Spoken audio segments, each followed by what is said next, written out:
Et pour cet amour, tu as donné ton Fils, celui qui a toujours été auprès de toi dans l'éternité. Et tu l'as envoyé dans ce monde. Il se fit chair. Il naquit d'une femme vierge. Et il a prêché la bonne nouvelle du royaume de Dieu. Il est mort, il est ressuscité, il est réparti auprès de toi pour être auprès de toi comme il a toujours été dans l'éternité. Aujourd'hui, tu nous as envoyé le Saint-Esprit. Nous avons vu l'effusion de l'Esprit de Dieu. Le Saint-Esprit qui nous conduit, qui nous console, qui nous donne la joie de te servir.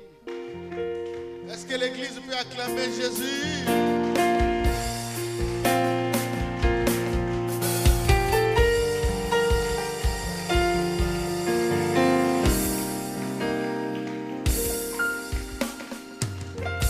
C'est comme je disais dans ma prière, nos vies sont pleines de problèmes. Parfois en venant ici, tu as laissé des problèmes à la maison. Parfois il y a un problème d'argent. Parfois il y a un problème de maladie. Mais malgré tout ça, tu es joyeux.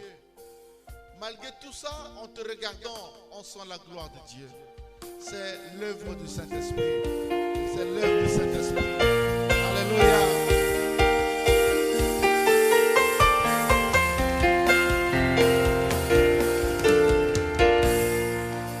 J'aimerais te dire, Dieu ne t'abandonnera jamais.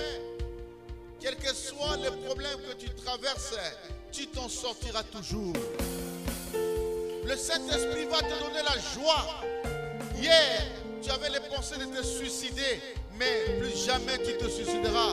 Parce que la paix est dans ton cœur. Reçois la paix de Jésus. Alléluia. Merci. Bonjour à gauche. Bonjour aussi à droite. Dis bonjour à ton frère. Dis bonjour à ton ami. Hein? Ok. Mais l'État a dit, on se salue comme ça, non? Saluez-vous comme ça. Allez-y, salue ton frère. Hein? Au fond de la libo côté, il va autoriser au fond de la libo côté. Amen. Maintenant, asseyez-vous. Que Dieu vous bénisse. Heureux sur la terre, heureux dans les cieux. Heureux sur la terre, heureux dans les cieux.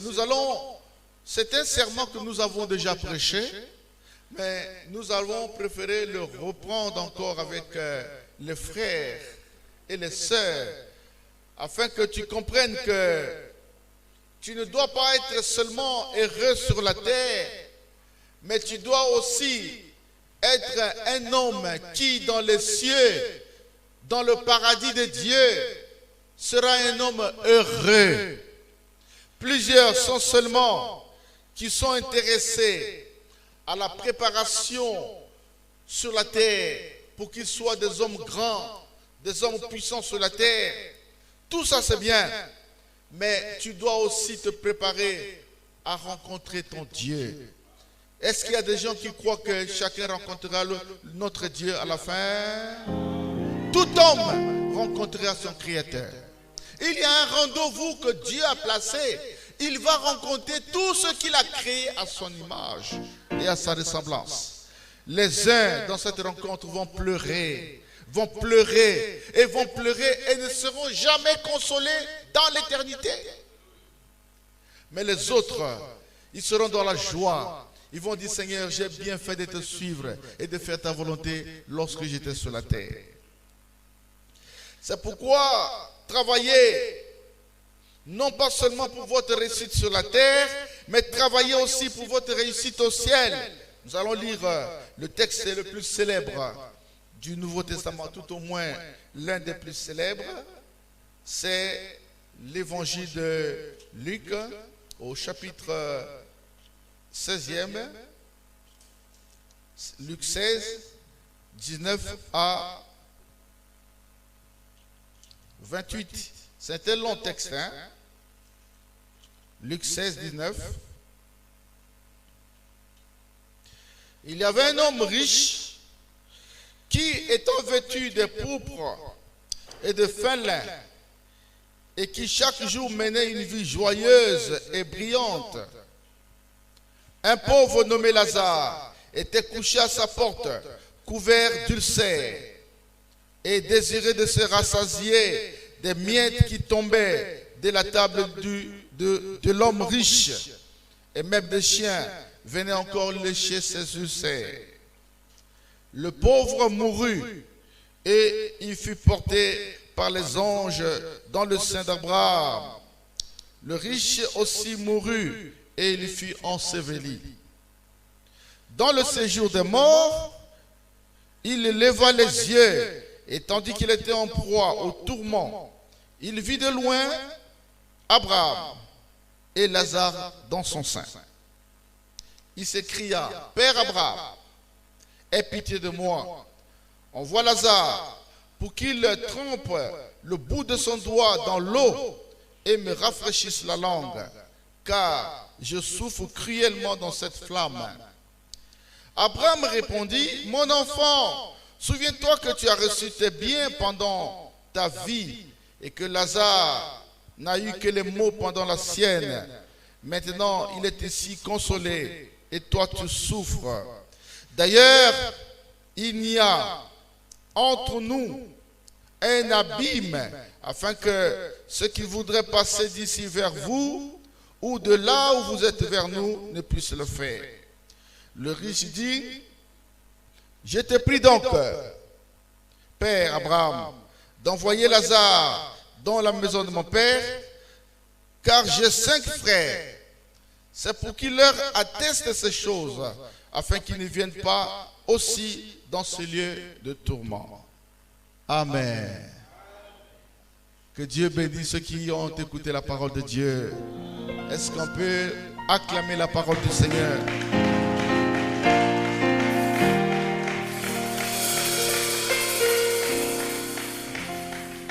Nous avons lu la parabole de Lazare, un homme pauvre, très pauvre, et qui pour manger ramassait les miettes qui tombaient de la table de l'homme riche. Et les deux sont morts.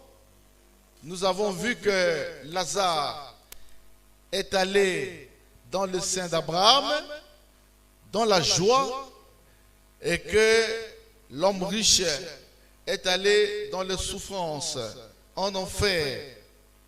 Mais d'entrée de jeu, je voudrais vous dire que les paraboles, au sens littéral, ne sont pas des vérités divines, mais les paraboles aident à comprendre la vérité biblique. Les images, les symboles, les métaphores qui sont utilisées dans une parabole ne sont pas directement des vérités, mais ce sont des véhicules de vérité. À travers ces choses, Dieu nous enseigne. Dieu nous fait comprendre des choses. Que attention, il y a la vie aussi après la mort. Dieu attire notre attention. Que attention, la vie de l'homme ne s'arrête pas sur la terre. Et pendant que vous êtes sur la terre, préparez-vous à la rencontre de Dieu. Alors, l'avenir devant Dieu, c'est-à-dire que l'avenir du croyant devant Dieu est la substance essentielle de la doctrine chrétienne. C'est-à-dire que dans l'enseignement du Nouveau Testament, Jésus a placé un intérêt particulier sur l'avenir de l'homme, pas sur la terre, mais au-delà, lorsqu'il va quitter cette terre. Et le récit de Lazare, c'est un récit, l'un des plus explicites du Nouveau Testament. C'est-à-dire que c'est l'un des plus clairs. En lisant la parabole de Lazare, en tout cas, vous ne pouvez que comprendre. Ce n'est pas difficile que, attention, la vie de l'homme ne s'arrête pas sur la terre. Après la mort, il y a la vie, il y a le jugement de Dieu. Est-ce que l'Église est là? Alors, il est clair parce qu'il montre que dans l'au-delà, il y a deux dimensions. Il y a le trône d'Abraham, le sein d'Abraham, qui est un lieu qui est compris comme le paradis de Dieu. Il y a l'autre qui est appelé séjour de mort, dans le contexte qui est expliqué comme le lieu de souffrance. Et que le choix est entre tes mains. C'est toi qui choisis où tu veux aller. Puisqu'il n'y a que deux chemins, deux dimensions. Si je pose la question ici, je dis, qui veut aller au paradis? Dans la joie. Je ne peux même pas poser parce que tout le monde va lever la main. Regarde. Qui veut aller au paradis? Lève la main. Ah, vous voyez?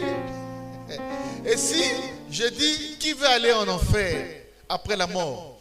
Personne ne lèvera la main. D'ailleurs, sachant que personne ne va lever la main, je ne pose même pas cette question aussi.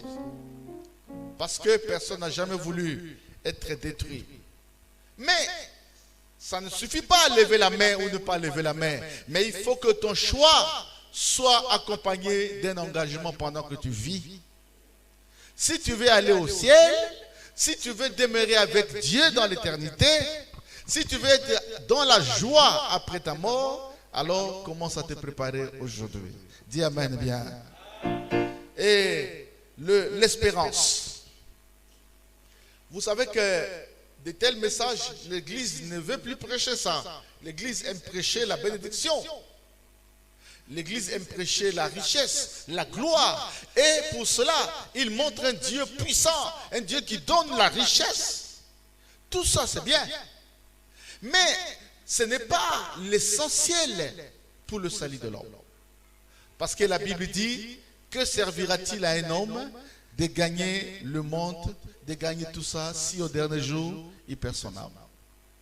Vous voyez que l'espérance, c'est-à-dire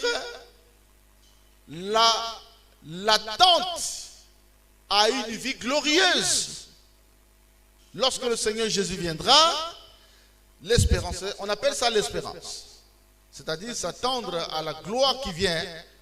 Les hommes qui étudient la Bible appellent ça l'espérance. Alors, l'espérance est l'une des principales doctrines que le Nouveau Testament enseigne.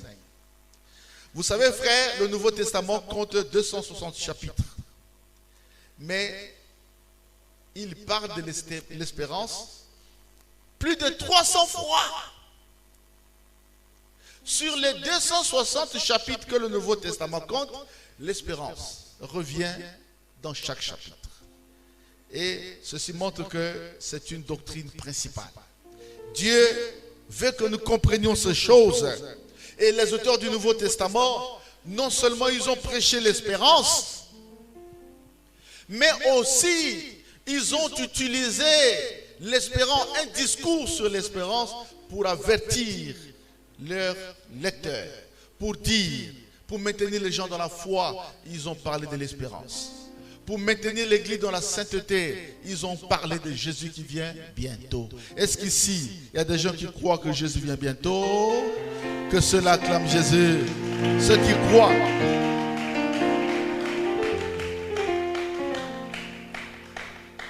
Ceux qui attendent le retour du Seigneur, ils se préparent. Personne ne peut se préparer s'il n'attend pas quelque chose.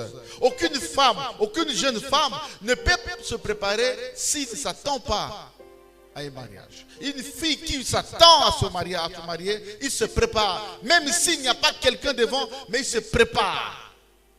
Pour que, une fois entrée dans le mariage, qu'elle soit une femme digne. C'est pourquoi ceux qui attendent le retour du Seigneur, ceux-là se préparent toujours. Ils se préparent, ils se sanctifient, ils abandonnent les mauvaises choses. Ils ne font pas n'importe quoi, ils ne boivent pas n'importe quoi, ils n'entrent pas n'importe où. Parce qu'ils se préparent. Est-ce qu'il y a des gens qui se préparent ici? Qui se prépare, lève la main, je veux voir. Oh, que la racine acclame Jésus. Ceux qui se préparent. Ceux qui se préparent. Alors, qu'est-ce qu'on peut reprocher à cet homme? Beaucoup de gens pensent qu'on reproche à cet homme-là le fait de s'être beaucoup enrichi sur la terre. Ah oui, ça c'est une fausse interprétation. Est-ce que dans le texte, on reproche cet homme riche parce qu'il a eu beaucoup d'argent? Non. Est-ce qu'avoir beaucoup d'argent c'est un péché? Non. On ne lui reproche pas le fait d'avoir eu beaucoup d'argent. L'argent, l'or et l'argent appartiennent à Dieu. C'est Dieu qui bénit. Si tu as trouvé, c'est Dieu qui t'a donné. Alors, qu'est-ce qu'on reproche à cet homme, finalement? On reproche à cet homme parce qu'il ne s'était pas préparé. Il ne s'est jamais préparé. Lorsque tu ne te prépares pas, lorsque tu ne t'es pas préparé à rencontrer Dieu, voici ce qui va arriver. Il n'y a pas d'embâche sur cette question. Si tu ne t'es pas préparé à rencontrer ton Créateur, c'est ton père qui t'a mis au monde, ta maman, mais tu as un Dieu qui t'a créé. C'est lui qui t'a créé à ton image, à son image. Lui, il a des comptes à te rendre, à te demander. Tu as des comptes à lui rendre. Il va te demander, il va te poser des questions. Parce qu'à ce moment-là, tes costumes seront restés dans ce monde. Ta belle villa restera. Et tu seras pauvre, nu, sans vêtements devant lui. Et il te posera des questions. Est-ce que tu t'es préparé? Si tu ne t'es pas préparé, le sort de cet homme-là, toi aussi, tu verras la même chose. C'est parce que nous craignons ces choses que nous prions. Nous ne prions pas pour posséder le matériel. Non, ça c'est une foi de paille. Nous ne prions pas pour être des grandes personnes de valeur dans la société. Non, ça c'est une foi de paille. Nous ne prions pas pour avoir des vêtements de luxe. Non, mais nous prions parce que nous voulons nous préparer à rencontrer le Seigneur. Si nous prions, c'est parce que nous savons que nous allons rencontrer notre Créateur. Nous avons des comptes à lui rendre sur ce que nous avons fait ou sur ce que nous avons refusé de faire. Nous avons des comptes à rendre devant notre Créateur. Comment tu as fait de Jésus son fils qui t'a envoyé? Est-ce que tu as cru en lui? Est-ce que tu l'as servi? Est-ce que tu l'as suivi?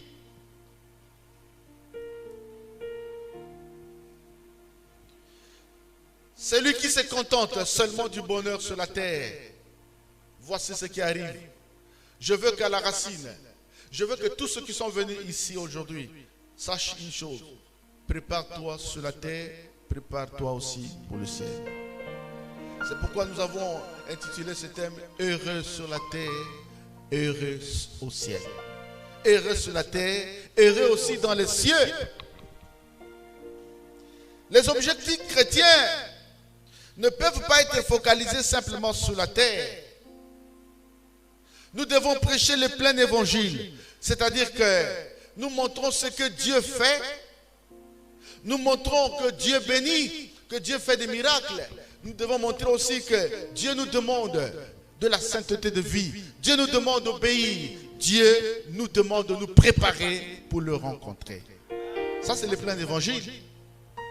Nous refusons l'évangile qui consiste à endormir les gens toujours dans le bien-être matériel.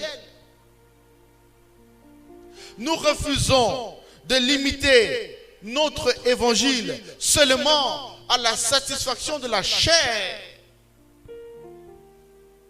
Nous refusons que notre évangile soit seulement pour montrer aux gens, voici ce que Dieu fait, voici comment il bénit, voici comment il donne le mariage, voici comment il fait voyager, voici comment il donne la promotion. Non, nous voulons aussi un évangile qui nous montre, Dieu nous demande de le craindre. Dieu nous demande de marcher dans la sainteté. Dieu nous demande de nous préparer à sa rencontre. Nous voulons cet évangile-là. Ça, c'est le plein évangile. Que l'Église dise Amen.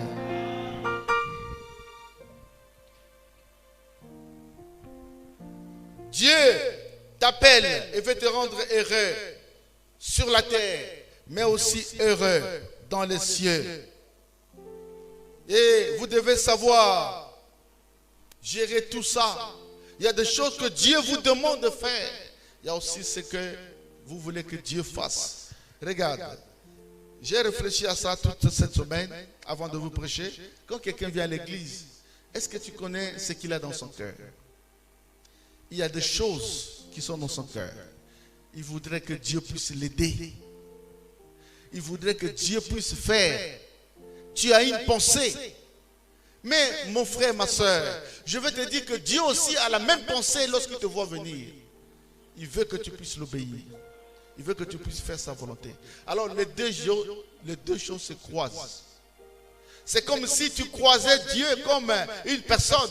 Lui, il a ce qu'il veut que tu fasses. Toi aussi, tu as ce que tu veux qu'il puisse faire. À ce moment-là, comment on va faire? Lorsque dans un foyer, l'homme dit, madame, tu dois faire ça. Et madame dit, monsieur, tu dois faire ça. Ce foyer va aller où? Il faut que l'un s'abaisse. Et si l'un s'abaisse, c'est fini. Les choses marchent bien.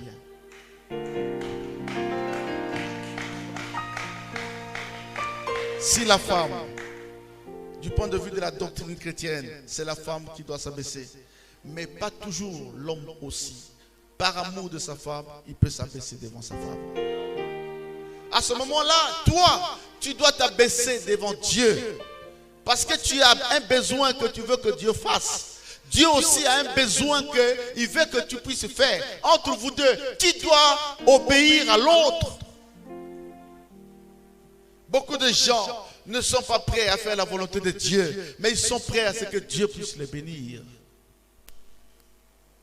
Si tu viens avec ces intentions, tu n'iras pas loin avec le chemin de Dieu. Quand tu viens à Dieu, il faut que tu t'abandonnes. Jésus a dit, si quelqu'un veut me suivre, qu'il s'abandonne à lui-même, qu'il se charge de sa croix et qu'il me suive. Ça, c'est la parole de Dieu. Tu viens avec le fardeau, tu dis, Seigneur, je te le laisse, je te l'abandonne.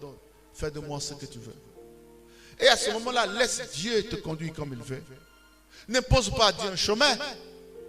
Ne dis pas, Seigneur, je veux que tu fasses ça, je veux que tu fasses ça, je veux... Non! Entre toi et Dieu, c'est Dieu qui est roi. C'est toi qui es son esclave. C'est l'esclave qui obéit au maître. Dis Amen bien. Beaucoup de gens sont comme ça. Ils veulent que Dieu fasse leur volonté. Les églises de Brazzaville sont pleines d'une attitude jeûne, prière, jeûne, prière, jeûne, prière. Mais parfois dans ce jeûne, quand tu fais la cure d'âme, tu constates qu'ils ne sont pas prêts à faire la volonté de Dieu. Ils veulent seulement que Dieu fasse ce qu'ils veulent. C'est pourquoi AFD n'est pas une église de jeûne. C'est une église de jeûne, il y en a. L'étude biblique, il y en a. L'évangélisation, il y en a. La retraite, il y en a. Veille de prière, il y en a. Nous sommes équilibrés. Le plein évangile, c'est l'équilibre. Nous ne sommes pas une église comme ça. Tu jeûnes à sec, mais tu ne crains pas Dieu. Tu ne connais pas la parole de Dieu. Tu n'es même pas prêt à lui obéir. Mais tu es fort dans le jeûne de 21 jours. Non. Ça, ce n'est pas l'évangile. Tu n'as jamais mis ta vie en ordre. Tu tabasses ta femme chaque jour. Tu trompes ton mari chaque jour. Tu es dans les choses mauvaises. Mais tu es dur dans le jeûne. 23 jeûnes. On a kangarango. 21. Crac, crac, crac, crac. Ce qui m'a dit, on a tourné, mais Mikolo, le bité tika, Mikolo jeûne. Ce qui n'a silisi n'a bouyaka. Ça, c'est la vie chrétienne. Ça, ce n'est pas la vie chrétienne. C'est pourquoi AFD, chaque chose à sa place. Tu ne peux pas servir si tu n'es pas formé. Tu ne peux pas servir si tu n'es pas formé. Ici, c'est comme ça.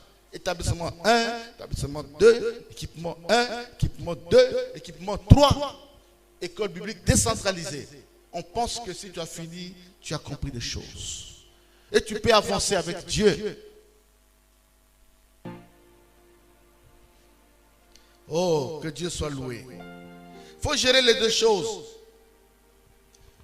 Si, par désir des bénédictions terrestres, nous oublions de mettre notre vie en ordre pour la vie éternelle, alors nous sommes des malheureux sur la terre.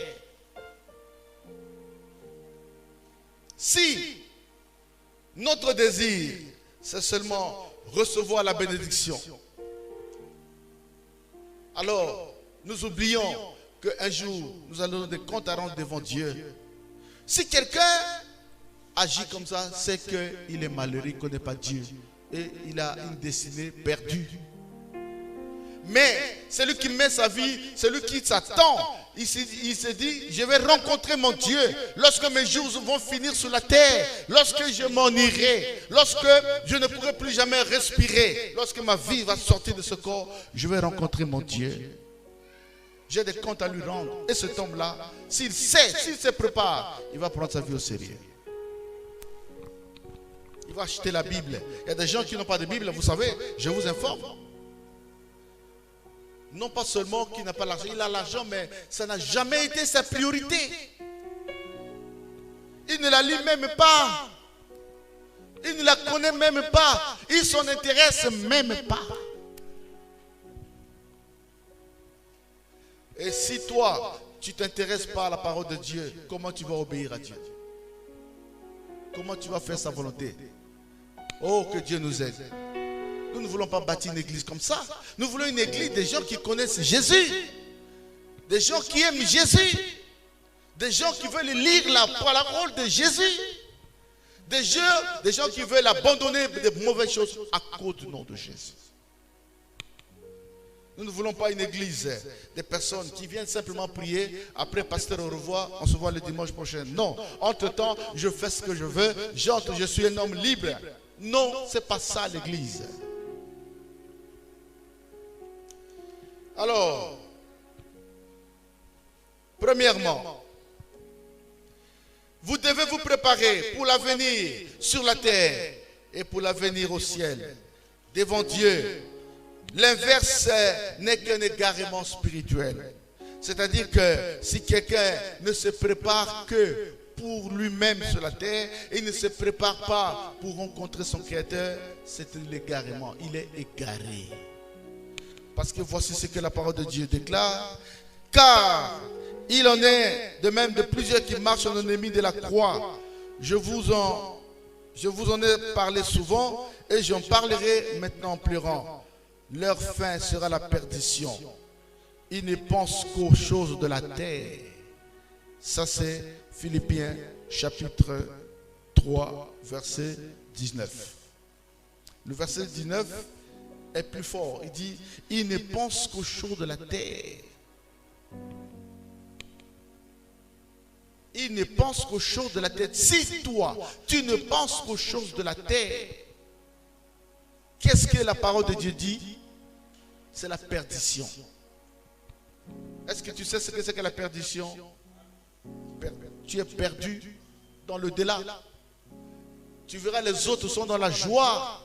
Ils sont dans la gloire, en train de servir Dieu. Mais toi, tu es dans l'enfer, tu es loin, là où il y a le feu, là où il y a des grincements de dents. Et surtout là où le feu ne s'éteint point, là où il n'y a pas de soulagement. Je ne veux pas aller là-bas. Voilà pourquoi j'ai donné ma vie à Jésus.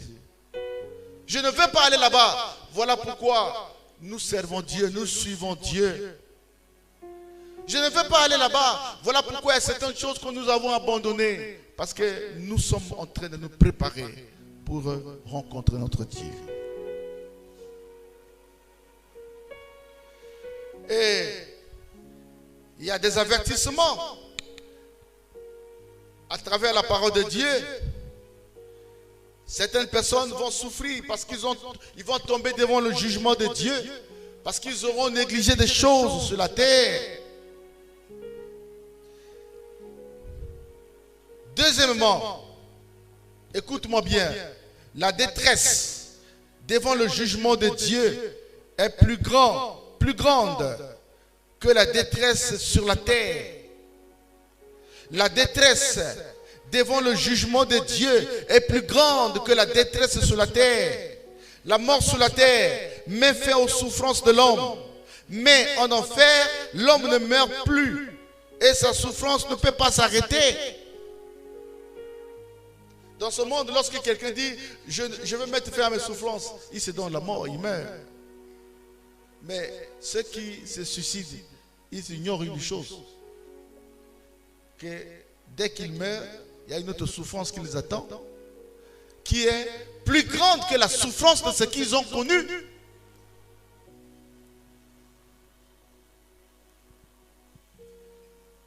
Et les auteurs de la Bible, ils ont insisté sur ces choses, qu'il y a un jugement et que vous devez vous préparer pour éviter, pour affronter ce jugement et en sortir vainqueur. Et la parole de Dieu dit, devant le jugement de Dieu, il y a un avocat qui nous défend, c'est le Seigneur Jésus-Christ. Ceux qui l'ont suivi et ceux qui l'ont servi dans la vérité, ceux-là ont un avocat dans les cieux. Et le Seigneur dira, celui-là, je le connais, parce qu'il a fait ma volonté et il m'a servi. Troisièmement, rater le ciel est plus catastrophique que rater la terre. Rater le ciel est plus catastrophique que rater la terre. La parole de Dieu dit, que servirait-il à un homme de gagner le monde, de gagner tout s'il perdait son âme? Matthieu chapitre 16 verset 26. La vie dans les cieux devant Dieu est plus merveilleuse que la vie sur la terre. La joie là-bas est plus grande que la joie sur la terre. Est-ce qu'il y a des gens qui croient comme ça? Oh, que ceux qui croient comme ça acclament Jésus. Jésus a dit que votre cœur ne se trouble point. Je suis parti vous préparer une place. Je reviendrai et je vous prendrai afin que vous soyez avec moi ensemble. Tous les chrétiens du monde entier attendent le retour du Seigneur. Afin que Jésus nous vienne, qu'il nous prenne et qu'il nous amène dans la présence de son Père glorieux. Alors, 4. Maintenez votre équilibre dans la vie chrétienne en travaillant aussi bien pour la terre que pour le ciel. Soyez en équilibre. Maintenez-vous en équilibre. Ne vous préparez pas seulement pour que vous soyez un homme grand demain sur la terre, mais prépare-toi aussi à rencontrer le Seigneur. Le Seigneur Jésus viendra et il viendra comme un voleur dans la nuit. Quand il viendra dans sa face discrète, lorsque viendra le temps de l'enlèvement, certaines personnes seront enlevées pendant qu'ils s'attendaient le moins. Certains étaient en train de jouer au football. Le match n'est pas fini et dans le terrain, les joueurs ont disparu. Ils sont partis, le Seigneur les a pris avec lui. Certains seront en voyage, l'avion continue d'aller, mais dans l'avion, les gens disparaissent. Le Seigneur Jésus est venu et il est en train de prendre les siens. Heureux ceux qui seront enlevés avec le Seigneur dans les airs. Malheur à ceux qui vont rater l'enlèvement. Vous pouvez manquer beaucoup d'autres choses. Vous pouvez manquer une fête. Vous pouvez manquer un voyage. Mais ne manquez pas l'enlèvement de l'église. Heureux ceux qui seront avec le Seigneur ce jour-là. La Bible, le Seigneur nous donne un avertissement. Cherchez premièrement le royaume de Dieu et sa justice. Et toutes ces choses vous seront données. Matthieu chapitre 6 verset 34. Il dit cherchez premièrement. Il y a l'ordre. Vous voyez l'expression premièrement, ça montre l'ordre dans les choses de Dieu. Dans l'église, c'est de l'ordre. L'ordre de priorité existe. Quand tu viens à l'église, fais d'abord la volonté de Dieu. Cherche d'abord à mettre ta vie en accord avec Dieu. Cherche d'abord à ce que Dieu soit glorifié de ta conduite. Et ensuite, le reste, ce ne sera même pas toi. c'est lui qui va faire ça. Tu n'y penses pas, mais il a fait. Et tu sais que la plupart des chrétiens qui ont vu la main de Dieu dans leur vie, ils vont te dire, hein, ce n'est pas parce qu'ils ont jeûné, ils ont prié pour avoir ces choses. Ils vont te dire que non, mon frère, j'avais oublié tout ça, j'avais remis ça dans les mains de Dieu et j'avais trouvé la paix et Dieu a fait après. Lui-même, il a fait à sa manière. Je ne sais même pas comment il a fait. Demande à ceux qui se sont mariés parmi nos sœurs, qui se sont mariés. Ils vont te dire, hey, papa, je ne pensais même plus à ça, j'étais fatigué de célibat. Mais Dieu a fait. Il a fait pendant que je n'y pensais même pas. Il a fait pendant que j'étais en train de le servir. La bénédiction de Dieu doit te voir, te trouver en train de faire la volonté de Dieu. La bénédiction de Dieu n'est pas un cadeau qui plane dans le ciel et celui qui veut y prendre. Non, la bénédiction de Dieu, elle est lâchée par Dieu, prise par les anges de Dieu et destinée vers les saints, vers les justes, ceux qui marchent avec Dieu et ceux qui font sa volonté. Dites amen bien. Prépare-toi à la rencontre de ton Dieu. Prépare-toi. C'est un texte d'Amos, hein? Amos 4, 12, qui dit prépare-toi à la rencontre de ton Créateur. C'est un texte qui fait peur. Prépare-toi, le monde. La parole de Dieu lance l'appel. Tu dois te préparer à rencontrer. Et l'Ecclésiaste aussi ajoute, souviens-toi de ton Créateur pendant les jours de ta jeunesse, avant que les jours mauvais arrivent. Il ajoute encore, jeune homme, réjouis-toi dans ta jeunesse. Livre ton cœur à la joie pendant les jours de ta jeunesse. Marche dans les voies de ton cœur et selon les regards de tes yeux. Mais sache que pour tout cela, Dieu t'appellera en jugement. Est-ce qu'il y a des gens qui croient à cette parole? Ce sont des avertissements. Et pourquoi nous, pasteurs, nous ne voyons pas ces avertissements? Dans le Nouveau Testament, il y a plus d'avertissements que de promesses de bénédiction. Je vous ai dit tout à l'heure, l'espérance de la gloire revient plus de 300 fois dans les 260 chapitres que compte le Nouveau Testament. C'est la doctrine essentielle. La parole de Dieu est remplie des avertissements sur le retour du Seigneur, sur la rencontre de l'homme, rencontrer Dieu. Mais pourquoi nous, en prêchant, nous ne voyons pas ça? Où sont nous fixés nos regards? Qu'est-ce que nous voyons? Nous voyons les biens matériels, nous voyons l'argent. Alors que dans le royaume de Dieu, ces choses sont les choses les moins valeureuses. Il y a dans le royaume des cieux, le royaume de Dieu, les choses de valeur, le fruit de l'esprit, l'amour, la sainteté, l'espérance. Ça, ce sont des choses de valeur. Mais au lieu de prêcher sur les choses de valeur, nous sommes appesantis sur les choses qui n'ont aucune valeur dans l'éternité. Dites amen bien. Il suffit de regarder la mort d'un homme riche. Lorsqu'il meurt, en tout cas, lorsqu'il meurt, toute sa richesse reste dans les banques. Hein. On l'amène, manu militari. Parfois, ceux qui héritent ses biens, ce sont des gens qui étaient de ses ennemis. Parfois, ceux qui héritent ses biens, ce sont les gens qui l'ont tué. Et il s'en va, laissant ses richesses, laissant ses biens.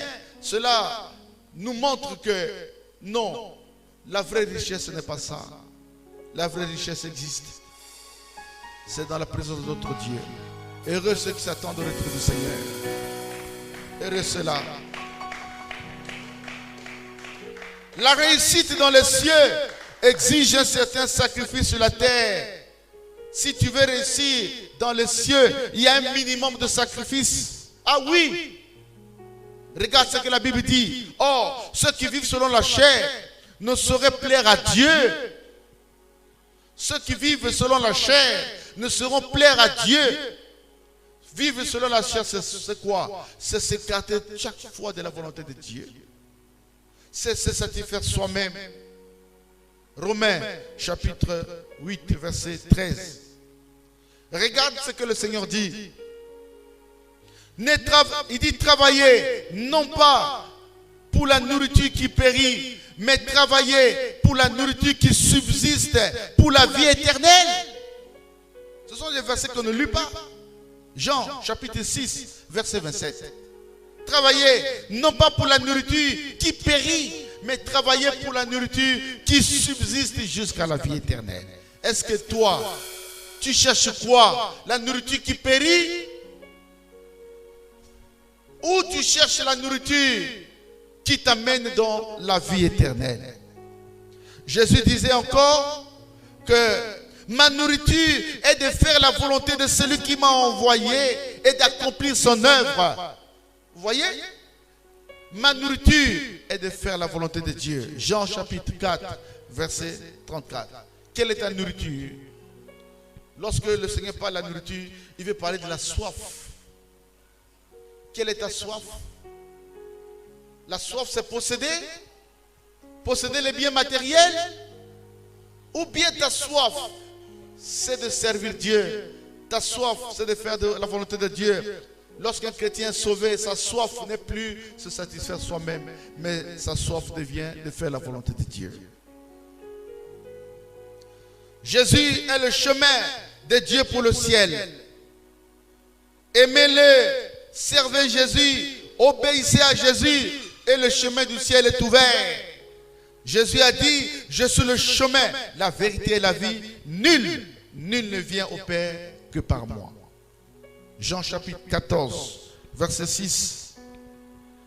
Il y a au 21e siècle des doctrines qui présentent d'autres chemins.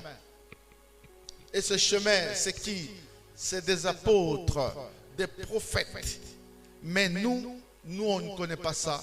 Nous, on sait que Jésus a dit, je suis le chemin, la vérité et la vie. Personne ne peut aller à Dieu que par moi. Il n'y a pas deux chemins, il n'y a pas trois chemins. Aucune église ne peut être un chemin. Aucun prophète ne peut être le chemin. Le chemin, c'est celui qui est descendu du ciel et qui est venu sur la terre et qui est remonté dans les cieux. C'est le Seigneur Jésus-Christ. Jésus a dit, celui qui croit en moi ne mourra pas et je le ressusciterai au dernier jour. Oh, Jésus avait des paroles dures, hein? Il dit, je suis la résurrection et la vie. Celui qui croit en moi vivra, quand bien même il serait mort.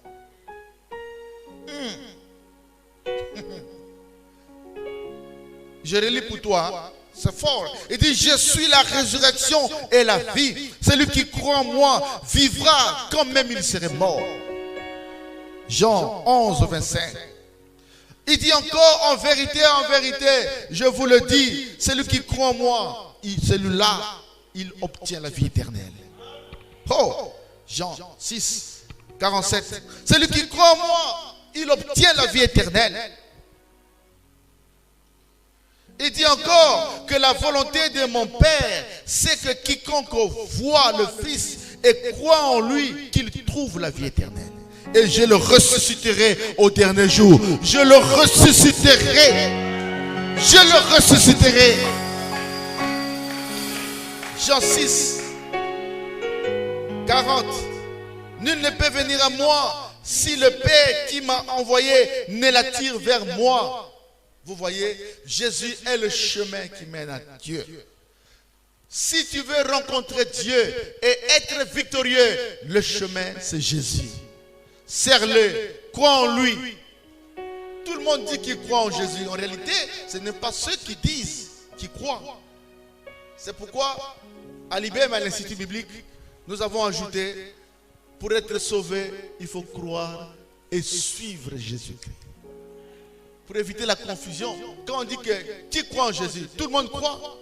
Est-ce qu'il y a une seule rue dans la Brazzaville où tu peux trouver quelqu'un qui dit je ne crois pas? Non, à Brazza, tout le monde croit. Au Congo-Brazza, tout le monde dit qu'il croit. Mais est-ce que tout le monde suit Jésus? Non. C'est pourquoi, pour être sauvé, il faut croire et ensuite suivre Jésus. Ceux qui suivent Jésus, c'est qui? C'est ceux qui font sa volonté, qui lisent la Bible, qui mettent en pratique la parole de Dieu. qui viennent à l'église couramment pour servir le Seigneur. Ceux qui ont vécu sans Christ seront chassés de la présence glorieuse de Dieu au dernier jour lors de son avènement. Ceux qui ont vécu sans Christ seront chassés de sa présence glorieuse au dernier jour lors de son avènement. Vous voyez? Le dernier jour est déjà là. Le plus grand jour, ce n'est pas demain, c'est aujourd'hui. C'est pourquoi la Bible dit, aujourd'hui, lorsque vous entendez sa voix, n'endurcissez pas votre cœur. Ne dites pas que non, je déciderai pour Jésus demain, ou bien à la fin des vacances. Laissez-moi d'abord vivre à la fin des vacances. Non, ne raisonne pas comme ça, parce que ta vie ne t'appartient pas. Aujourd'hui, Dieu peut prendre ta vie. Peut-être à un moment où tu t'attends le moins, il vient, il prend ta vie. Notre cité, pour terminer, ce n'est pas cette terre, mais notre demeure est dans les cieux avec le Seigneur Jésus-Christ. Je lance cet appel à nous, pasteurs, à nous, apôtres, à nous, prophètes, à l'église, à chaque croyant. Que, attention, notre cité, ce n'est pas ici sur cette terre, mais notre cité, c'est dans les cieux avec notre Seigneur Jésus-Christ. À la fin de toutes choses, cette cité glorieuse descendra des cieux et demeurera sur une terre devenue une nouvelle terre. Sous des cieux devenus de nouveaux cieux.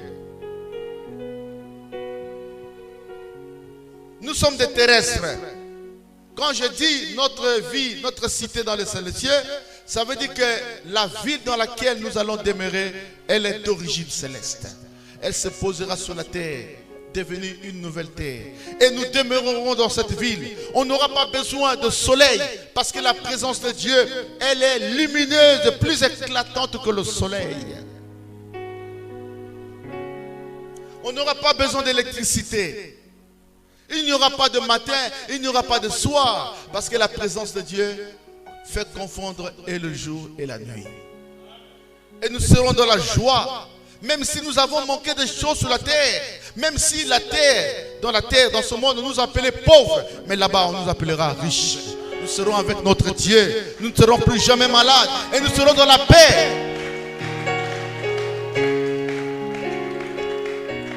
Si tu es ici, il y a des gens qui se glorifient, qui disent j'ai encore mes moyens, je dois vivre, il n'y a qu'une seule vie. Mais moi je te dis aujourd'hui que tu n'es qu'un pauvre. Devant Dieu tu seras pauvre. Tu seras nu, sans vêtements. Et tu regarderas à gauche, ton pasteur ne sera pas là. À droite, ton église ne sera pas là. Si tu tournes derrière, personne, tu seras seul, sans vêtements, devant ton Créateur. Et tu rendras compte de tout ce que tu as fait ou négligé de faire sur cette terre. C'est le moment de te préparer. Si tu veux, reçois Jésus aujourd'hui. Parce que la Bible dit, aujourd'hui si vous entendez sa voix, n'endurcissez pas votre cœur. Si tu veux décider pour Jésus, lève-toi là où tu es.